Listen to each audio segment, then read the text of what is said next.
Hello කොහොමද ඉතින් ඔයාලා හැමෝම සතුටින් පරිස්සමින් ඉන්නවා ඇති කියලා හිතනවා. ඔන්න ඉතින් අදත් මගේ දවසක් ඔයාලත් එක්ක ෂෙයා කරගන්න තමයි මේ හදන්නේ.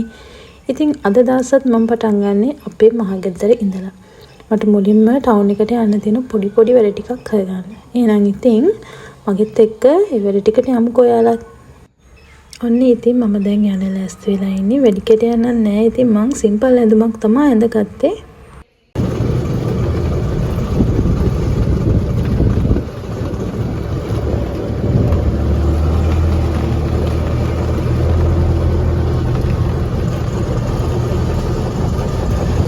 මුලින්ම ගියේ කමර්ෂල් ATM එකට. මොකද මගේ අතේ තිබ්බ සල්ලි ප්‍රමාණවත් නැති මං කරන්න හිතගෙන හැම වැඩක්ම කරගන්න. ඊට පස්සේ ගියා print out සැදයක් ගන්න.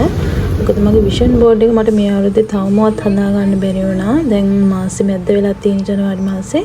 ඉතින් ඒක හදා ගන්නත් ඕනේ. ඊට පස්සේ ගියේ මං ආසම කරන වැඩකට මල් පැල ටිකක් ගන්න. ඉතින් මම හරි ආසාවෙන් හිටිය අලුත් මල් පැල ටිකක් ගන්න. ඒකට මට අද වෙලාව හම්බුණා. ඉතින් මම දැන් කල්කමාලකට ඇවිල්ලා ඉන්නේ. මගේ බජට් එක නම් අද 4000යි. බජට් එක ඇතුලේ කොහොම හරි මං ආස දේවල් ටිකක් ගන්න තමයි හිතන් ඉන්නේ.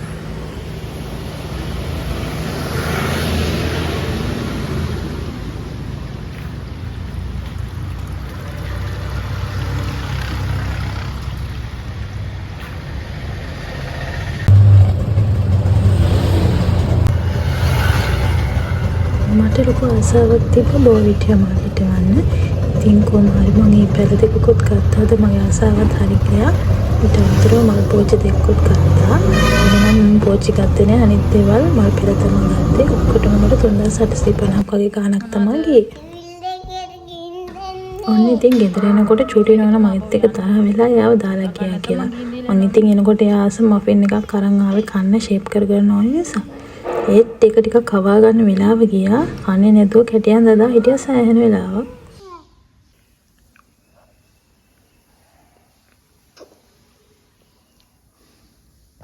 මොකද ඇස් වහගෙන කන්නේ?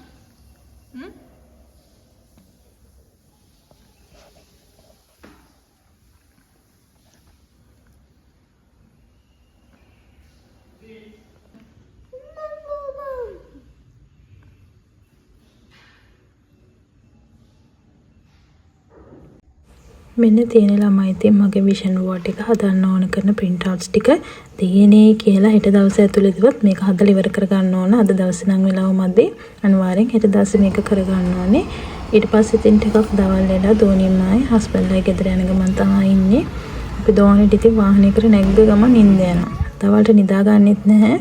වාහනයක යන හදනකොට නිින්ද යන එක තමයි වෙන්නේ හැමදාම.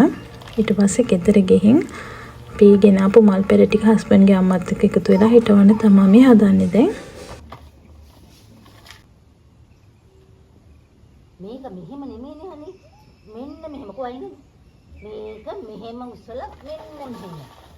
අන්න එහෙමනේ.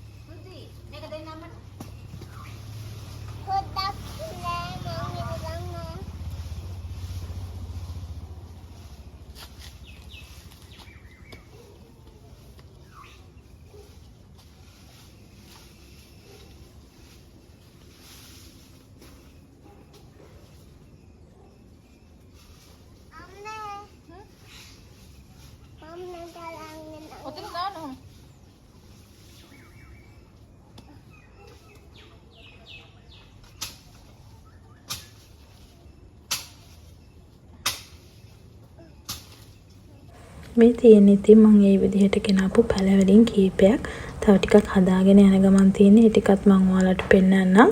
ඊට පස්සේ දෝනිමෝයි රෝෂ් එකක් දාගෙන ලොකු වැඩක් කරන්න තමයි හදන්නේ. ඔන්න ඉතින් බලන්නකෝ අපේ චූටි නෝනාට හරියට වැඩ. මටත් වඩා වැඩ තියෙන්නේ එයාට තමයි ඉතින්. ඊට පස්සේ අපි දෙන්නට තිබ්බ ලොකුම වැඩේ තමයි මේ ගණදෙවි පිළිමි නාවන එක. මොකද මම ගණදෙවියන් හරිම භක්තියෙන් අදහනවා. අවුරුදු 14ක් තිස්සේ මම ගණදෙවියන් වඳින්නේ. ඉතින් දෝනි හම්බෙන්න ඉන්න කාලෙත් එයා බඩේ ඉන්න කාලෙත් මම මේ වතාවත් හරියටම කරා එයාට ඇහෙන්න ගණිතේවි ගාථා දැම්මා. ඉතින් මං කරපු දේවල් මගේ දෝනිට පුරුදු කරන ගමන් ඉන්නේ. එයාත් හරිම ආසාවෙන් මේ දේවල් කරනවා. සාදු නාවන වැඩේට එයා හරිම ආසයි සාදු කියලා කියන්නේ. සාදු නාවද කිව්වම දුවල එන්නේ මේ දේවල් කරන්න එයා.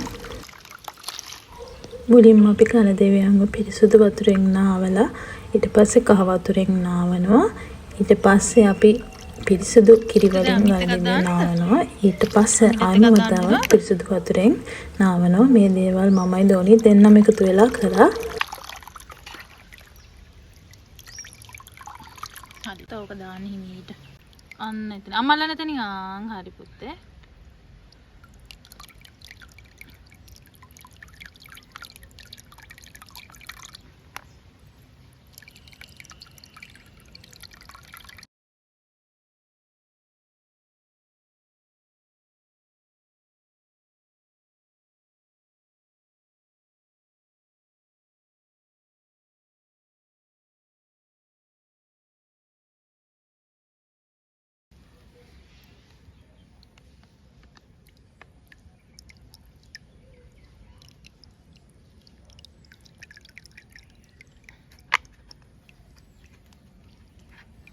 අද හොඳ ජෝ එකක් දාම.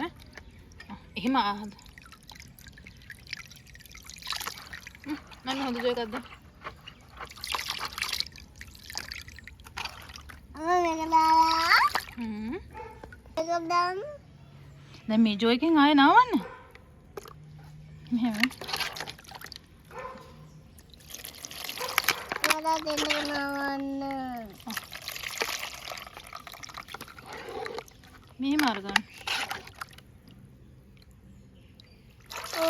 නාන්න දෙන්නකෝ.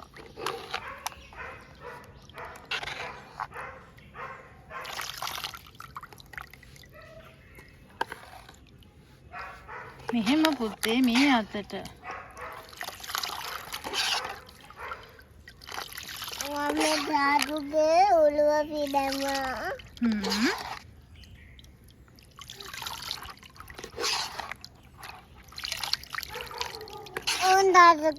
Taduke angat pidama tat pidama ada pidama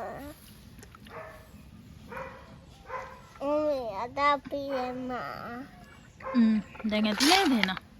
තනන්න බෑ. දැන් අපි මල් පැල වලට ජෝදාන්න යන්න බෑ. ඊට පස්සේ අපි ගණදේවිය නාවල ඉවර වෙලා මල් පැල වලට වතුර ටිකක් දාන්න තමයි හදන්නේ. මේ වෙලාවේ නම් දෝනිවේ චුට්ටක් අම්මමත්තක රවුමක් හැරියා. මොකද යාළුවා චුට්ටක් හෙම්බිරිස්සව මේ දවස්වල. මොකද මම වතුර දාන හැම වෙලේම මම පස්සෙන් එනවා වතුර නාන්න. ඉතින් යාට හෙම්බිරිස්සව නිසා අම්මමත්තක රවුමක් කෑවලා මම ඒ වැඩේ කරන්න පටන් ගත්තා. වතුර ටික දාලා යනවාට පස්සේ මට මල් ටිකක් කරන්න තිබ්බා. සාමාන්‍යයෙන් ආච්චි මට සුදු මල් කඩලා ගෙනත් දෙන හැමදාම බුදු පහනට තියන්න. ඒත් ගණදේ පහනට මන් තියන්නේ රතු මල් කහ මල් වගේ වෙන නිසා මම ඊට පස්සේ තව මල් ටිකක් හදාගන්න ගියා. මොකද අද විශේෂයෙන් මම පහන තියෙන නිසා ඒ දවස්වලට මම විශේෂයෙන් රතු මල් කහ මල් හොයලා කොහොම හරි තියෙනවා. ඊට පස්සේ මම මේ මල් ටික හදාගෙන ආච්චිටත් කහ මල් වලින් ටිකක් ගෙහින් දුන්නා. ඊට පස්සේ මම ගණදේවි පහන තියෙන වෙලාවට පිළිමෙට දාන්න මල් මාලයක් හදන්න තමයි හදන්නේ. සාමාන්‍යයෙන් මම මල් මාලි හදන වැඩේ නම් හැමදාම කරන්නේ මාසෙකට සැරයක් වගේ තමයි කරන්නේ. ඉතින් මේ මාසෙට මම අද තමයි ඒක කරන්න හිතන් ඉන්නේ. ලොකු මාලයක් නෙමෙයි ටිකක් පොඩි මාලයක් තමයි හදන්නේ. මොකද මට චූටි පිළිමයක් තියෙන නිසා.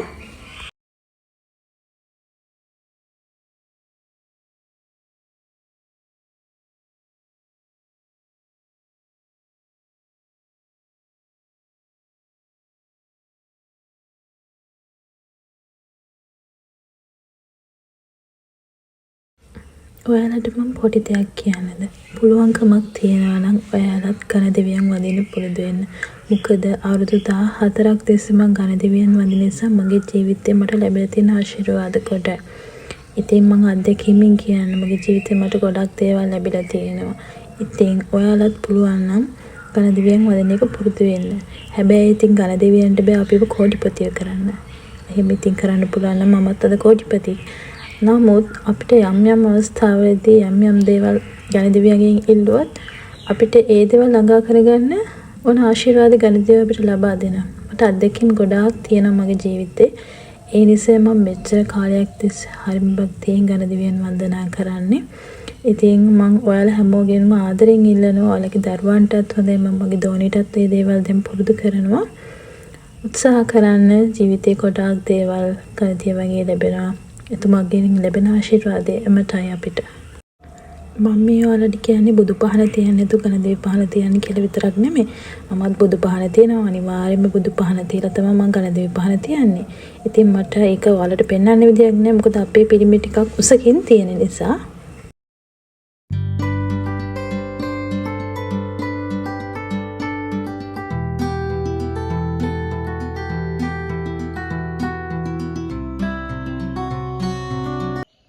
මේ ඉතින් ඊට පහුවදා අද තමයි මමගේ විෂන් බෝඩ් එක හදාන්න යන්නේ. ඊට කලින් අපි ගිහින් බලමු දී අපි හිටවපු මල් පැලවල තත්ත්වය.